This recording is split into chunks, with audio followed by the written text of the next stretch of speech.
જૂનાગઢ કેશોદના પીપળી ગામમાં સગીરા ખેતરમાં કામ કરતી વખતે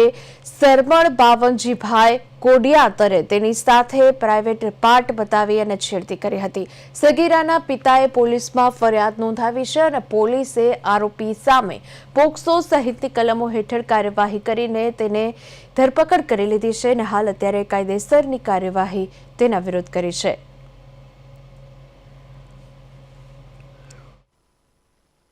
गत रोज केशोद पोलीस स्टेशन खाते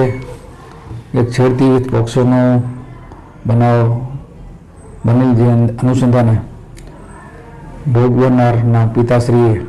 केशोद पोलीस स्टेशन खाते फरियाद करता आ कामना आरोपी शर्माभाई बावनभाई कोडियातर રહે પીપળી ગામ ધાર કે જો પોતાના મજૂરી કામ કરતા હોય અને તેઓ એક ખેતરમાં ગયેલા જેમાં આ કામના ભોગ બનનારના દીકરી જે સગીર વયના હોય તેઓ પાસે જઈ અને તેઓએ છેડતી કરેલી તેમજ પોતાનું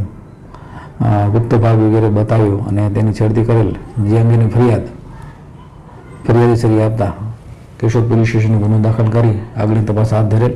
અને જેમાં આ કામના આરોપી શરમણભાઈની ધરપકડ કરી કાયદેસરની કાર્યવાહી હાથ ધરેલ છે।